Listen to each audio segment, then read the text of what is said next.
గదిలోకి పనికిరాని అమ్మ వంటగదిలో చాకరీ చేయడానికి కావాలా? స్త్రీ లేనిది స్త్రీ లేదు. తన భార్యను అవహేళన చేసి అశ్రద్ధ చేశాడు గనకే ఈ మణికంఠ స్వామి పుట్టాడు. మళ్ళీ ఇంటికి ఒక మణికంఠ స్వామిని పుట్టించక్కర్లేదు. స్త్రీకి ప్రథమ తాంబూలం ఇవ్వండి అయ్యప్ప స్వామి దీక్షలో. అమ్మ అయితే దీపం పెట్టాలి, చెల్లైతే నీకు హారతి ఇవ్వాలి, భార్య అయితే నీకు సేవ చేసి తరించాలి. నువ్వు మాల వేసుకోవడానికి గడ్డం పెంచావు, మాల వేశావు, గుడ్డలు మార్చావు, శరీరం పెంచావు, ముఖాన్ని ఇంత ముందు లేని బొట్టు పెట్టావు, టోటల్ గా నీ ఆకారం మారిపోయింది. కానీ తెల్లవారుజామున మాల వేసుకుంటాను మాత అని నువ్వు చెప్పిన వెంటనే తన ఆ మాటతోనే రోజు కట్టుకునే వాయిలు చీర, రోజు ఉతికి వేసుకునే జాకెట్టు, మెడలో మాల లేదు, బట్టలు మార్చలేదు, తన శరీరంలో ఉన్న బుద్ధిని మాత్రమే మార్చి బ్రహ్మచర్య దీక్షలోకి నీకన్నా గడియ ముందే వచ్చేస్తుంది నీ ఇల్లాలు, నీ తల్లి, నీ భార్య, నీ అక్క, నీ చెల్లి. అలాంటి వారికి మనం ఏం చేయాలి? ప్రథమ తాంబూలం ఇవ్వాలి. నీకు అనేక రకాల గుర్తులున్నాయి దీక్షలో. అందుకనే ఎవరన్నా అడిగినప్పుడు నేను దీక్ష తీసుకున్నానని చెప్పకూడదంట స్వామి. మేము దీక్షలో ఉన్నాం అంటే ఇంటికాడ ఒక మనిషి కూడా ఉన్నది. జగద్గురువులైనటువంటి రామకృష్ణ పరమహంస తను దీక్ష వహించి బ్రహ్మచర్యాన్ని స్వీకరించడానికి ముందు పరిగెత్తుకుని ఇంటికి వచ్చి తలారా స్నానం చేసి మెట్ల బజారులో ఉన్నటువంటి రోడ్డు మీద నుంచుని సూర్యుడిని చూస్తూ, నాకు నేను చెయ్యొచ్చు శారదాంబ, కానీ బ్రహ్మచర్య వ్రతం నీతో అనుమతితో మాత్రమే కుదురుతాది, అందుకని నా తల్లిగా నన్ను అనుగ్రహించని పాదాల మీద పడ్డాడట. ఆ మాట విన్నప్పుడు వదిలిపెట్టిన కురులు ఆ జన్మాంతం శారదా పరదేవత జడ ఎరబోసుకునే మనకు ఫోటోలో కనపడుతుంది. రామకృష్ణ పరమహంస భార్య తల్లి అయిపోయింది బ్రహ్మచర్య దీక్షలో. అలా నీ భార్య ఏమవుతుంది? మాత అని సంబోధిస్తున్నావు, తల్లి అవుతుంది. బిడ్డ, మాల వేసుకున్నవాడు నాకు బిడ్డ. ఎంతకాలం? మండల కాలం. గురుముద్ర, శాస్త్రముద్ర, రుద్రముద్ర, విష్ణుముద్ర, శివముద్ర, సత్యముద్ర, కేశముద్ర, శాంతముద్ర అనబడి ఈ ముద్రమాల, ఈ 30 రూపాయల లంగియ, 3 రూపాయల మాల, 30 పైసల విభూతి చందనమా, సుబ్బారావు సుబ్బారావు స్వామి, రంగారావు రంగారావు స్వామి, రాంబాబు రాంబాబు స్వామి, లక్ష్మీనారాయణ లక్ష్మీనారాయణ స్వామి, అనేకమైన పేర్లు బదులు మీకు స్వామి జరుగుతున్నారు. మీరు అన్నవరం వెళ్ళారు, దేవుడు దేవుడే నువ్వే. మీరు తిరుపతి వెళ్ళారు, దేవుడు దేవుడే మీరే. మీరు సత్యదేవుడి దగ్గరికి వెళ్ళారు, సింహాచలం, దేవుడు దేవుడే మీరే. మరి ఈ 30 రూపాయల లుంగి కట్టి 3 రూపాయల మాల వేసి విభూతి చందనాలు పెట్టుకుంటే నిన్న దాకా తిట్టిన అమ్మ, నిన్న దాకా పొగిడిన నాన్న, నిన్న దాకా 3 రోజులు అవుతుంది వెళ్ళాడు, వచ్చాడు, గేటు తీశాడు, పెట్టవే వచ్చాడుగా కొడుకు అని చెప్పి తిట్టే నాన్న వాళ్ళ కొడుకుని వాళ్ళ అమ్మ నాన్నే తిడతంటే ఈడి పిల్లలు చూసి ఆ ఇంట్లోనేమో కొడుకు రాగానే ఎదురెళ్ళి కాళ్ళకు నీళ్లు ఇస్తున్నారు, మా ఇంట్లోనేమో మా నాన్న రాగానే మా నాయన ఎందుకు ఇలా తిడుతుందని తండ్రిని అడగలేక, తాతను మాట్లాడలేక, ఏమిటో మా నాన్న తప్పని తన మనసును తనలోనే పెట్టుకుని ఒక సమయానికి నాన్న పక్కింటి పిల్లలందరూ స్కూల్కి వస్తున్నారు, నాన్న వాళ్ళ అబ్బాయిలు వాళ్ళ నాన్న తీసుకొస్తున్నాడు, జారిపోయే వాటర్ బాటిల్ని పైకెత్తి చిన్న కన్నా 4:40 వదిలి పెడతారు, నేను వచ్చేప్పటికి 5 అవుతుంది, రోడ్డు దాటపాక అక్కడే ఉండి నేను వచ్చి తీసుకెళ్తానని రోజు వాళ్ళ తల్లిదండ్రులు వచ్చి బిడ్డలను తీసుకెళ్తున్నారు నాన్న. కానీ మేము 9 నుంచి 10కి వచ్చాం, 6వ తరగతి నుంచి ఇప్పటి వరకు ఒక్క రోజు కూడా నన్ను స్కూల్ నుంచి తీసుకురాలేదు. మేము వచ్చేటప్పటికేమో నువ్వు వచ్చేటప్పటికేమో మేము నిద్రపోతాం, నేను లేచేటప్పటికేమో నువ్వు వెళ్ళిపోతావు. ఏంటి నానా నీ ఉద్యోగం అని చెప్పి తల్లినో తండ్రినో అడుగుతుంటే వీడికున్న దుర్వ్యసనాలు చెప్పలేక, నేను ఫలానా ఉద్యోగం చేస్తున్నానమ్మా, ఎయిర్ ఫోర్స్ అమ్మా అంటే గాలికి తిరగటం, ఎయిర్ ఫోర్స్ లో ఉన్నానమ్మా అని చెప్పలేక తల వంచుకుంటే ఇలాంటి భర్తను కట్టుకుని తన కన్న బిడ్డల చేతే ప్రశ్నింపబడుతున్నానని చెప్పి భార్య పౌడి చెంగు తడిచిపోయి ఉంటుంది. ఎప్పుడు? ఎందుకు? కన్నీళ్లతో. భర్తను అదమాయించలేక, పెరిగే బిడ్డలకు సమాధానం చెప్పలేక, తల్లిదండ్రుల యొక్క కోపానికి గురై వాడింట్లోనే వాడు దొంగతనం చేసే స్థితిలో ఉన్న ఎంతో మందిని ఒక ఫైనల్ మార్నింగ్ వాడి మనసు మారి గురుస్వామి దగ్గరికి వెళ్ళి చండపగిరిపేట శివాలయంకు రంగరగుడిలో ఉన్న అయ్యప్ప స్వామి గుడికి వెళ్ళి గురుస్వామి మాల వేయమని అడిగితే గురుస్వామి తన శక్తిని దారపోసి తన ముందు నుంచున్న వాడిని బిడ్డగా తలిచి గురుముద్ర శాస్త్రముద్ర అనబడే 108 పూసలు కలిగిన మాలని మెడలో వేస్తే నిన్న తిట్టిన నాన్న, నిన్న తిట్టిన అమ్మ, నిన్న ప్రశ్నించిన తండ్రి నిన్నటిని మర్చిపోయి గేటు తీసి నీకు హారతులిచ్చి స్వామి వస్తున్నాడు, దేవుడు వస్తున్నాడు,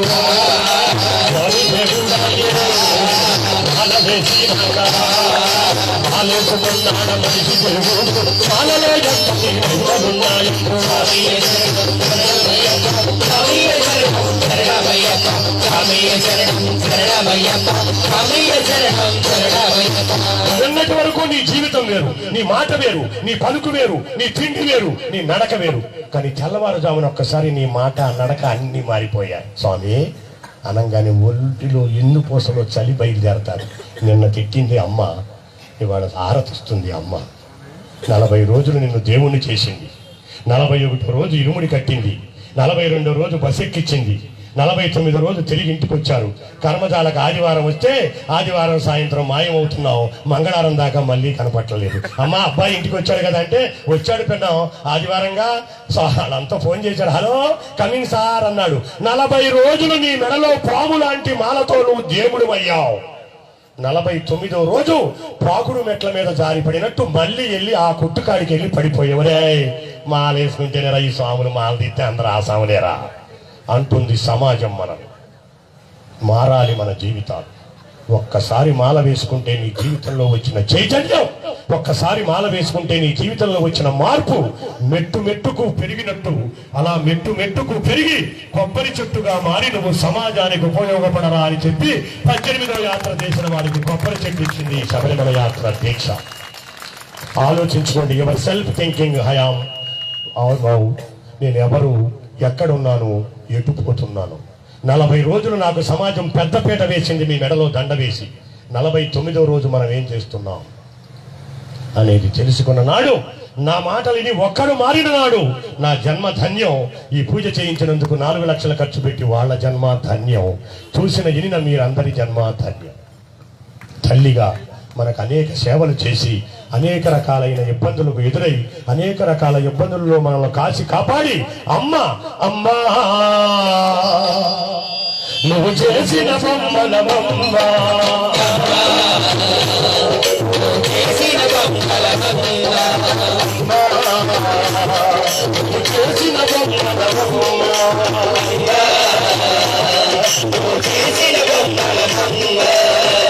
నాడు నీవు చిన్నావమ్మ,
ఇల్లిని అనే రాజైనా తల్లికి పెట్టే అమ్మా అని నువ్వు పలికినప్పుడు ఆ గర్భంలో ఉన్నటువంటి కథలకి కనిపెట్టు. నువ్వు కూడా తండ్రి అయినాడు తెలుస్తాది. ఒక ఆయన భుజాల మీద ఎక్కి తిరుపతి వెళ్ళాడట. తిరుపతిలో దర్శనం చేసుకుని ధ్వజస్తంభం కాడ మొక్కటానికి వచ్చాడట. అప్పుడు పక్కన ఉన్న ఆయన అడిగాడట, ఏరా పిల్లోడా దేవుడిని బాగా చూశావా అని. చూశాను కానీ తాతయ్య, దేవుడు దర్శనమైన తర్వాత కానీ నాకు తెలియలేదు. నేను ఇప్పటి వరకు ఇంకొక అంటే నేను చాలాసార్లు చూశాను. మొదటిసారి కొడుకు వచ్చాడు కనుక వాడికి కనపడదని తన దర్శనాన్ని మానుకుని ఆ కొడుకుని భుజాలెక్కించుకున్న తండ్రులు ఎంతమంది ఉన్నారు ఈ సభలో. తండ్రులకు సలాం. అప్పుడు అనిపించింది వాడికి, ఎప్పుడు తాతయ్య దేవుణ్ణి అయితే చూశాను కానీ బయటకు వచ్చినా కానీ తెలియలేదు. ఇప్పటి వరకు నేనున్నది ఒక దేవుడి భుజాల మీదేనని. అది తండ్రిగా మనకిచ్చిన అర్హత. మీరందరూ తండ్రులయ్యారు, ఇప్పుడు తెలుస్తుంది మీకు అర్హత. కడుపు నిండా ఆకలుండి జేబు నిండా డబ్బుండి, కడుపు నిండా ఆకలుండి జేబు నిండా డబ్బుండి తినటానికి పదార్థాలు అందుబాటులో ఉన్నా కూడా నేను ఈ పూట ఇడ్లీ తినటం మానుకుంటే దొరికే 14 రూపాయలు రేపు నా బిడ్డ పెళ్లి నాటికి చక్కని పూల పంట కొనటానికి వస్తాయని చెప్పి దాచుకుని ఆ పూటకి ఆకలిని నీళ్లతో చంపుకునేవాడు రా తండ్రి అంటే. అలాంటి తండ్రి ఆశలకు ఎంతమంది బిడ్డలు గండి కొడుతున్నారు, ఎంతమంది బిడ్డలు తండ్రి మాట వింటున్నారు, ఎంతమంది బిడ్డలు తండ్రి యొక్క ఆలనా పాలనలో బతుకుతున్నారు ఆలోచించండి. ఊరికొక రామ మందిరం, సందుకొక సాయిబాబా గుడి, ఊరికొక రామ మందిరం, ప్రతి సెంటర్లోనూ ఒక దుర్గాదేవి ఆలయం, వినాయకుడి ఆలయం. ఇవి చూసుకుని మనం తొడలు కొట్టుకోవాలా?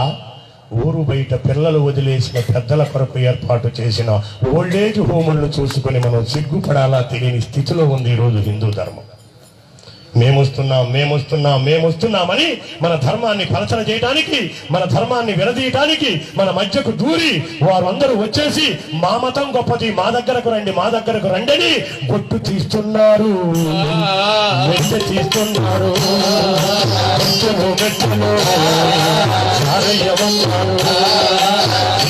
ధర్మాన్ని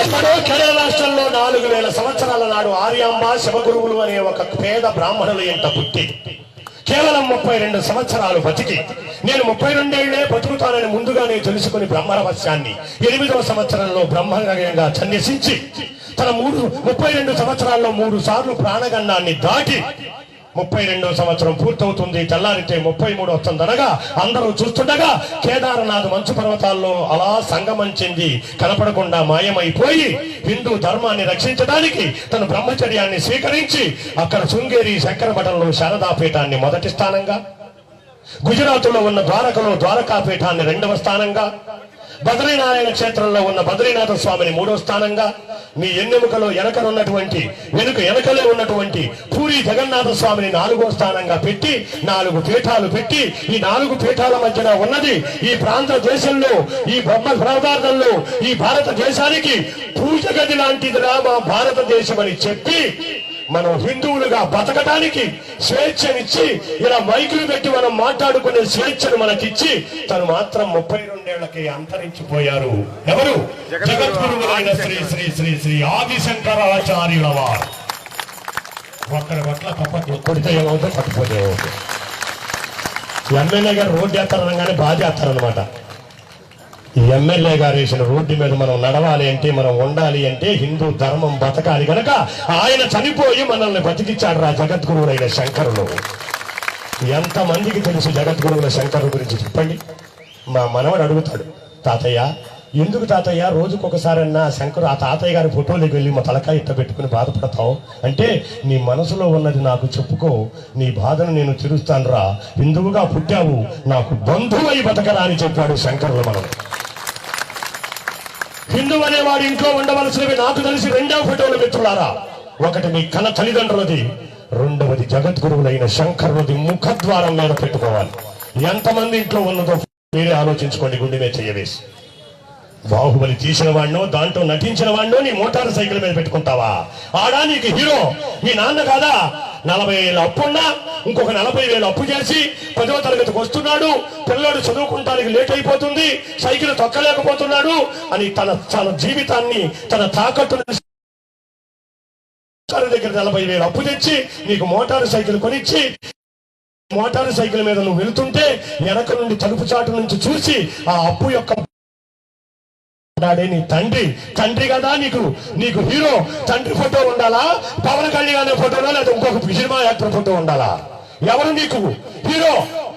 ఆ హీరో ఈ హీరో కలిసేమో కృష్ణావరాయిలో పార్టీలు చేసుకుంటారు. ఈడి పెళ్ళాం పుట్టినరోజు కాడు వడ్రాలు వేస్తాడు, ఆడి పెళ్ళాం పుట్టినరోజు వీడు రవ్వల నెక్లెస్ ఇస్తాడు. వాళ్ళు బాగా ఉంటారు, నువ్వు అటు నుంచి వెళ్ళు నేను ఇంటి నుంచి వస్తానంటారు, వీళ్ళు మాత్రం కొట్టుకు చేస్తా ఉంటారు. మన జీవితాలకు హీరోలు సినిమా హీరోలు కాదు మిత్రులారా. మీ తల్లి మీ తండ్రి నిన్ను మొట్టమొదటిసారి శబరిమల యాత్ర చేయించిన గురువు నీ జీవితానికి హీరో. ధర్మం సన్నగిల్లిపోతుంది. ఆవేదనతో చెప్తున్నాను, అర్థం చేసుకోండి. వస్తున్నారు పరాయి మత వాళ్ళు వస్తున్నారు, మన మధ్యకు చొచ్చుకు వస్తున్నారు. మీ గుడికి వెళ్తే కొబ్బరికాయ కొట్టాలి 10, కానికెయ్యాలి 10, పూజారికి ఇవ్వాలి 10, 3 పదులు 30, 3 సార్లు వెళ్తే 100. ఎన్నిసార్లు నేస్తావు? 100. అదే ఆదివారం నాడు మా గుడికి మాంసం వేసి భోజనం పెడతాం, అనేక రకాలు ఇస్తాం. కానీ ఒకటి మాత్రం చేయాలి. ఏం చేయాలి? బొట్టు తీసేయాలి, వదిలేయాలి.